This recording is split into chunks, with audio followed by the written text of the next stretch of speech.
Les États-Unis sont le pays des gratte-ciel, des blockbusters et des géants technologiques. Pourtant, ce pays a gardé son arsenal nucléaire sous le code 0000000000 durant 15 ans. Oui, 8 zéros ouvraient l'accès aux missiles intercontinentaux Minuteman. Les militaires ont mis ce code simple, craignant un retard de lancement dû à un mot de passe complexe. En 1961, un bombardier B-52 s'est écrasé en Caroline du Nord. Il transportait 2 bombes H. L'une est tombée en parachute et s'est presque totalement activée. Tous les systèmes de sécurité ont cédé, sauf un. Un seul interrupteur a sauvé, état d'une explosion de 8 mégatonnes longue. Aujourd'hui, une partie de cette bombe repose toujours profondément dans le sol marécageux. C'est la vraie sécurité nucléaire. Pas un bouton rouge de film, mais 8 zéros et une bombe dans un marais. Sous le parc de Yellowstone aux États-Unis, dort l'un des plus grands volcans de la planète. Ces éruptions passées ont couvert de cendres la moitié du continent. La dernière grande explosion a eu lieu il y a environ 640 000 ans. Les scientifiques n'excluent pas qu'il se réveille un jour. Si cela se produit, les cendres couvriront tout le pays. Le trafic aérien s'arrêterait, les récoltes seraient détruites, et un refroidissement global durerait des années. Les spécialistes rassurent, la probabilité d'un tel événement est très faible dans les siècles à venir. Plus souvent, le parc connaît de petites manifestations. Des geysers éjectent de l'eau bouillante. Des marmites de boue bouillonnent. La terre se soulève et s'abaisse légèrement. Des capteurs, sismographes et une équipe de volcanologues surveillent cela 24h/24. Yellowstone n'est pas qu'un beau parc national sauvage. C'est le lieu le plus surveillé de la Terre. Chaque bouffée de geyser est enregistrée sur des graphiques. Les États-Unis sont le seul pays développé sans congé maternité payé garanti. La loi fédérale n'accorde que 12 semaines de congés non rémunérés aux jeunes mères et pas à toutes. Beaucoup d'Américaines reprennent le travail 1 mois ou 1 mois et demi après l'accouchement. Sinon, la famille manquerait d'argent. Tout dépend de l'employeur et des lois de par Bakfo, État. Certains ont de bonnes conditions, d'autres rien.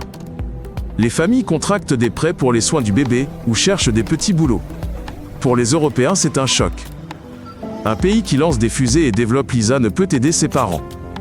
Ce sujet revient à chaque élection. Les changements sont très lents. Aux États-Unis, les 3 personnes les plus riches possèdent autant que la moitié la plus pauvre de la population. Ce contraste est visible partout.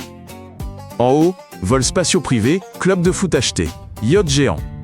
En bas, crédit étudiant sur des décennies, 2-3 emplois, chaque dollar d'essence compté. Cela surprend les étrangers plus que les burgers et hot dogs. Dans un même pays, des pôles tech de milliardaires côtoient des comtés où les écoles fonctionnent 4 jours/semaine faute de fonds. L'un rêve de Mars, l'autre peine à joindre les 2 bouts avant la paye. Ces réalités coexistent sous un même drapeau. Les États-Unis ne sont pas une économie, mais des mondes divers. Certains États américains autorisent encore les mariages de mineurs avec l'accord des parents ou du tribunal. Ces 20 dernières années, des centaines de milliers de ces unions ont été célébrées. Il n'y a pas d'interdiction fédérale unique. Chaque État a ses propres règles.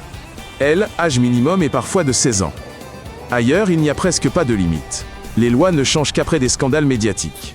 Les défenseurs des droits humains exigent une norme simple. Le mariage ne devrait être permis qu'à partir de 18 ans, sans exception.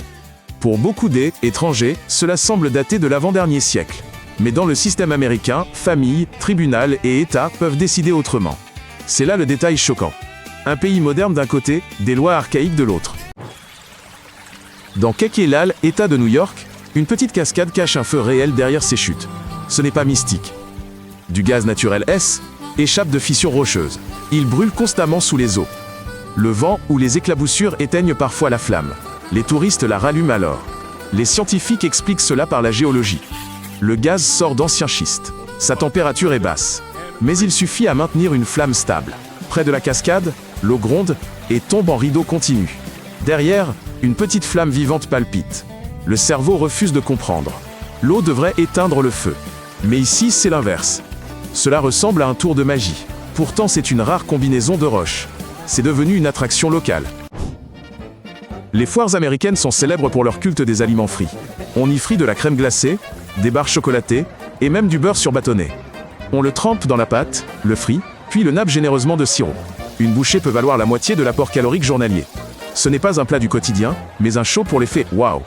Il sert aussi aux photos sur les réseaux sociaux. Ce plat est conçu comme un tour, pour choquer et amuser à la fois. La file n'est pas de gourmands, mais de curieux. On veut goûter et prendre une photo. L'animateur l'annonce joyeusement comme le snack le plus américain de la foire. Les étrangers grimacent et partagent une portion à 4. Mais ils sourient. Le goût de l'enfance et la folie l'emportent parfois sur le bon sens. Dans les ranchs de l'Ouest américain est apparu un plat au nom trompeur. Huîtres des prairies. Mais ce n'est pas un fruit de mer. Ce sont des testicules de taureau frits, servis en tranches avec une sauce piquante et des frites. Les étrangers ne devinent ce qu'ils mangent qu'en voyant le sourire du serveur ou les blagues des tables voisines.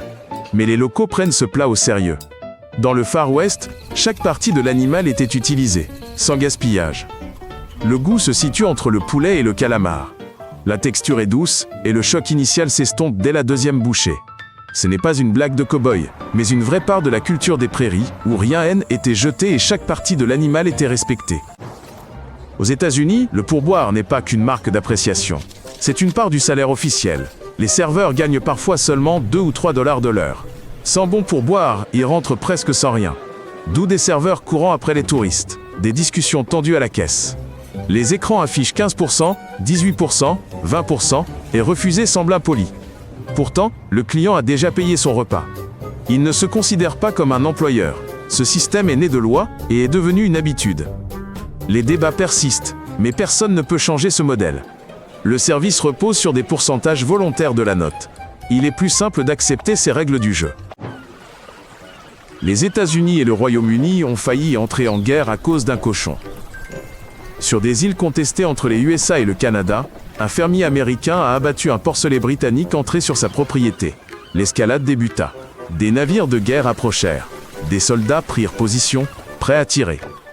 Heureusement, les diplomates ont apaisé les tensions. La seule victime resta ce fameux cochon. Aujourd'hui, des plaques historiques avec des silhouettes de porcelets se dressent sur les îles. Elles rappellent à quel point les grandes puissances peuvent facilement glisser vers le conflit pour un rien. Et l'importance d'agir avec bon sens à temps. Voilà 10 faits sur les États-Unis. Si vous avez appris quelque chose, aimez et abonnez-vous. Ne manquez pas notre prochain épisode sur un autre pays intéressant. À bientôt.